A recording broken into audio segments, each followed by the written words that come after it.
বসে থাকি তোমারি আশায় গো নবীজি রবিউল আউয়ালের আশায় বসে থাকি তোমারি আশায় গো নবীজি রবিউল আউয়ালের আশায় সদাই তোমায় দেখিতে মন চাই গো নবীজি সদাই তোমায় দেখিতে মন চাই কি মায়াই বান্ধিলা গো আমায় নবীজি কি মায়াই বান্ধিলা আল্লাহ রাব্বুল আলামিন বলেন আল্লাহ পাক রব্বুল আলামিন বলেন ওমা আরসালনাকা ইল্লা রাহমাতাল লিল আলামিন আল্লাহু আকবার আল্লাহ রাব্বুল আলামিন বলেন হে নবী আমি আপনাকে সারা বিশ্বের জন্য রহমত স্বরূপ পাঠিয়েছি আল্লাহ নবীকে এমন অবস্থায় আমার আল্লাহ তাআলা প্রেরণ করলেন যে অবস্থায় সারা পৃথিবী জাহালাতে অন্ধকার হয়ে গিয়েছিল জুলুম অত্যাচারের শিকার হয়ে মানুষ অত্যাচারিত হয়ে গিয়েছিল মানুষ জুলুমের শিকার হয়ে গিয়েছিল মানুষে মানুষে হানাহানি কাটাকাটি আর রক্তপাত ঘটতেছিল কন্যা সন্তানকে জীবিত কবর দেওয়া হচ্ছিল জাতির এহেন ক্লান্তি কালে আল্লাহ রাব্বুল আলামিন আল্লাহর নবী জনাবে মুহাম্মদ রাসূলুল্লাহকে প্রেরণ করলেন আল্লাহর নবীর মায়ের বর্ণনা আল্লাহর নবী যখন মাতৃগর্ভে আসলেন আল্লাহর নবীর মা হযরত আমিনা স্বপ্ন দেখলেন স্বপ্নে দেখানো হলো তোমার এই গর্ভে যে সন্তানটা রয়েছে এই সন্তানটা এমন এক সন্তান যে একটি নতুন ধর্ম নিয়ে আগমন করবে পৃথিবীতে যত প্রকার ধর্ম আছে না কেন সব ধর্মকে বিলুপ্ত করে এক ধর্ম প্রচার করবে এই এক ধর্মের প্রচারকারী হলেন তোমার এই সন্তান আল্লাহর নবী সাল্লাল্লাহু আলাইহি সাল্লামের মা স্বপ্ন দেখলেন এবং বললেন তোমার এই সন্তান যখন ভূমিষ্ঠ হবে তখন তুমি আল্লাহর রাস্তায় সবর্দ করে দিবে আল্লাহর রাস্তায় সবর্দ করে দিয়ে বলবেন আয় আল্লাহ আমার এই সন্তানকে আমি তোমার রাস্তায় সবর্দ করে দিলাম এবং তার নাম রাখবে মুহাম্মদ এবং হযরত আমিনা বলেন আল্লাহর নবী যখন আমার গর্ভে ছিল গর্ভে থাকা অবস্থায় আমার পেট থেকে এমন একটা আলো বাইরে হলো যে আলোর দ্বারা পূর্ব থেকে নিয়ে পশ্চিম পর্যন্ত সারা পৃথিবী আলোকিত হয়ে গেল বলুন না সুবহানাল্লাহ সুবহানাল্লাহ আমার ভাইরা হযরত আমিনা বলেন শুধু তাই নয় আল্লাহ নবী যখন ভূমিষ্ঠ হলেন জনাবে মুহাম্মদ রাসূলুল্লাহ যখন ভূমিষ্ঠ হলেন পারস্যের রাজপ্রাসাদে ভূমিকম্প শুরু হয়ে গেল পারস্যের রাজপ্রাসাদের 14টি গম্বুজ ধসে গেল শুধু তাই নয় পারস্যের ক্রোসতা নদী শুকায় গেল এবং পারস্যের যে অগ্নিকুণ্ড 1000 বছর ধরে জ্বলতেছিল 1000 বছরের মধ্যে একদিনও নিভেনি সেই 1000 বছর ধরে প্রজ্বলিত অগ্নিকুণ্ড আল্লাহর নবীর আগমনের সঙ্গে সঙ্গে নিভে গেল এইভাবে আল্লাহর নবী যখনই জন্মগ্রহণ করলেন সারা পৃথিবীতে বিভিন্ন ধরনের ঘটনা ঘটা শুরু হয়ে গেল আমার ভাইয়েরা আল্লাহর নবী আগমন করলেন সেই মাস হলো রবিউল আউয়াল মাস এই রবিউল আউয়াল মাসে আল্লাহর নবী দুনিয়ায় আগমন করেছেন এবং তিনি যখন আগমন করলেন জন্মগ্রহণ করার পরে আল্লাহর নবীর মা দুধ পান করালেন। এরপরে 6 মাস 6 বার দুধ পান করলেন। এরপরে আল্লাহর নবী এরপরে হযরতে হালিমা দুধ পান করলেন। হালিমা কিভাবে হালিমার দুধ পান করলেন? হযরতে হালিমার নিজের বর্ণনা। হযরতে হালিমা বলেন, আমি তায়েফে ছিলাম। তায়েফে থাকা অবস্থায় আমি আমার সাথী সঙ্গীদেরকে নিয়ে আমি মদিনায় আমি মক্কার উদ্দেশ্যে গেলাম। মক্কায় আমি গেলাম আমার সাথী সঙ্গীদেরকে নিয়ে।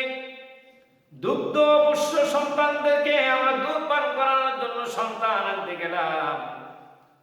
যখন আমরা মক্কায় পৌঁছানোর পরে আমার সকল সাথীরা এক একজন করে সন্তান তারা পেয়ে গেল।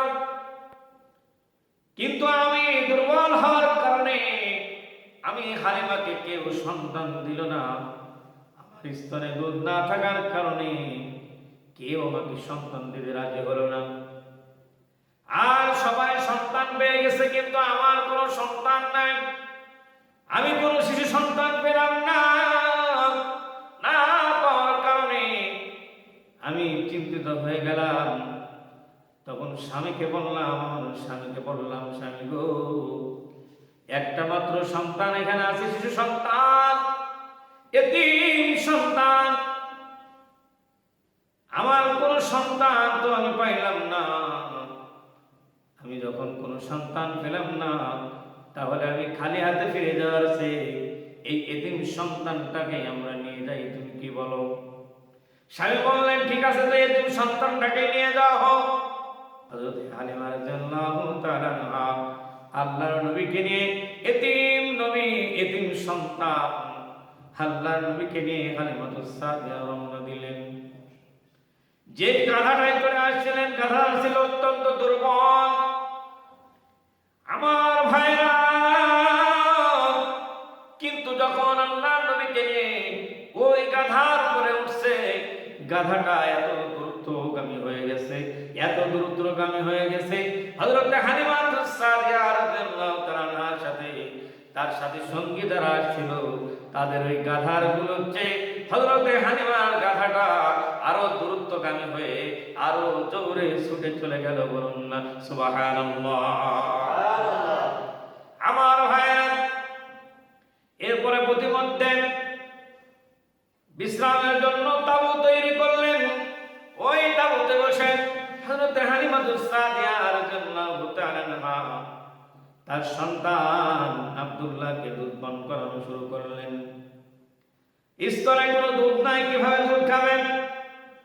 আল্লাহর নবীকে দুধ পান করানো যখন শুরু করে দিলেন, স্তনে এত পরিমাণ দুধ আসলো, আল্লাহর নবী ভরপুর পান করলেন এবং শিশু সন্তান আব্দুল্লাহ ভরপুর পান করে নিল।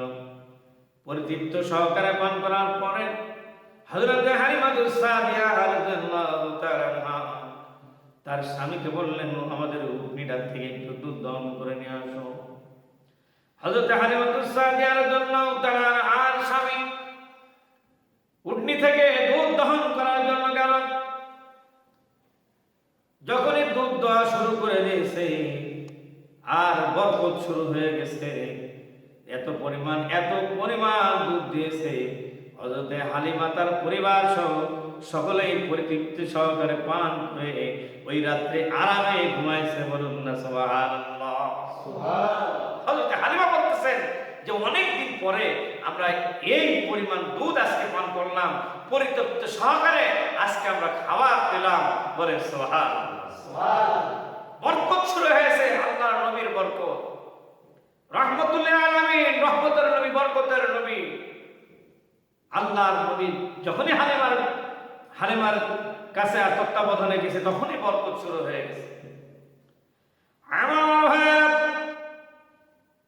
হযরত হালিমাতুস সাদিয়া রাদিয়াল্লাহু তাআলা আনহা এরপরে যখন আবার খচ্চরে আবার গাধায় চড়ে যখন রওনা দিয়েছে, তায়েফের উদ্দেশ্যে নিজের মাতৃভূমির দিকে রওনা দিয়েছে,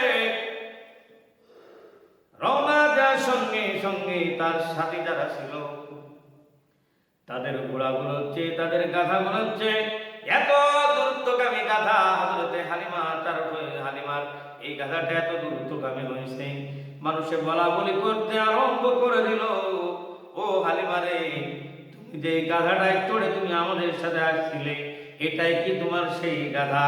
হযরতে হালিমাতুস সাদিয়া বললেন, যে গাধায় চড়ে আমি আরোহণ করেছিলাম, এই গাধাই হলো সেই গাধা। বলুন না সুবহানাল্লাহ। আমার ভাইরা, যখন হযরতে হালিমাতুস সাদিয়া মাতৃভূমি তায়েফে যখন গেলেন, তায়েফে যাওয়ার পরে তখন তায়েফে মহামারী চলতেছিল, পশুগুলোর স্তনগুলো শুকায় গিয়েছিল, কোনো পশুতে দুধ দিচ্ছিল না। এমন অবস্থায় যখন হালিমাতুস সাদিয়া আল্লাহর নবীকে নিয়ে যখন তায়েফে পৌঁছালেন, পৌঁছানোর সঙ্গে সঙ্গে হালিমাতুস সাদিয়ার সমস্ত বকরির ওলানগুলোতে, সমস্ত বকরির স্তনে এত পরিমাণ দুধ এসে গেল, এত পরিমাণ দুধ এসে গেল, মানুষেরা বলা বলে আরম্ভ করে দিল, হালিমাতুস সাদিয়া, বলো দেখি তোমার এই উটনিগুলো, তোমার এই উটনিগুলো কোথায় নিয়ে যাও, কোন চরণভূমিতে তোমরা চড়াও, যাতে তোমার এই উটনিগুলো এবং বকরিগুলো এত পরিমাণ দুধ দিচ্ছে। হযরতে হালিমাতুস সাদিয়াকে জিজ্ঞাসা করে, হযরতে হালিমাতুস সাদিয়া বলেন, অমুক এলাকায় অমুক চরণভূমিতে। কিন্তু সেই জায়গাতে মানুষেরা নিয়ে যেতে লাগলো, তাদের পশুগুলো সেই স্থানে খাবার খায়, সেখানেই ঘাস খায়, কিন্তু তাদের ওই পশুগুলো এত পরিমাণ দুধ দেয় না। কারণটা তেমন কিছু না, কারণটা হলো আল্লাহর নবীর বরকত। আল্লাহর নবী হালিমাতুস সাদিয়ার সাদিয়ার সৌভাগ্য জুটেছে। সাদিয়ার যখনই তার সাথে যখন চলে গিয়েছে, আল্লাহর নবী যখনই হালিমার ভাগ্যে যখন আল্লাহর নবী যখন হযরতে হালিমার তত্ত্বাবধানে গেছে, তখনই হালিমাতুস সাদিয়ার প্রত্যেকটা জায়গায় বরকত শুরু হয়ে গেছে। বলুন না সুবহানাল্লাহ। আমার নবী বরকতের নবী, রহমতের নবী, রাহমাতুল লিল আলামিন। আল্লাহ রাব্বুল আলামিন তাকে সারা পৃথিবীর জন্য রহমত করে পাঠিয়েছেন। এই নবী আমাদের নবী জনাবে মুহাম্মদুর রাসূলুল্লাহ সাল্লাল্লাহু আলাইহি সাল্লাম। সেই নবীর মুহাব্বত, সেই নবীর ভালোবাসা আমাদেরকে অর্জন করতে হবে। যেই নবী আমাদেরকে এত ভালোবাসেন, যিনি রওজাতে শুয়ে আছেন, কিন্তু উম্মতি উম্মতি বলে এখনো কাঁদতেছেন। কাল কিয়ামতের ময়দানে যখন সমস্ত মানুষ কঠিন অবস্থার সম্মুখীন হবে, মানুষেরা নাফসি নাফসি করতে থাকবে, নবীরা পর্যন্ত নাফসি নাফসি করতে থাকবে, এমন অবস্থায় আমার নবী জনাবে মুহাম্মদ রাসূলুল্লাহ সাল্লাল্লাহু আলাইহি সাল্লাম উম্মতি রব্বি হাবলি উম্মতি রব্বি হাবলি উম্মতি, আল্লাহর কাছে রব্বি হাবলি উম্মতি বলে আল্লাহর কাছে দোয়া করবে। বলে সুবহানাল্লাহ। সেই জন্য সেই নবীর মুহাব্বত আর ভালোবাসা আমরা অর্জন করব, যাতে আমরা সেই নবীর শাফাত আমরা অর্জন করতে পারি। আল্লাহ রাব্বুল আলামিন আমাদেরকে বুঝদান করুন। আমিন। ওয়া আখিরু দাওয়ানা আলহামদুলিল্লাহি রাব্বিল আলামিন।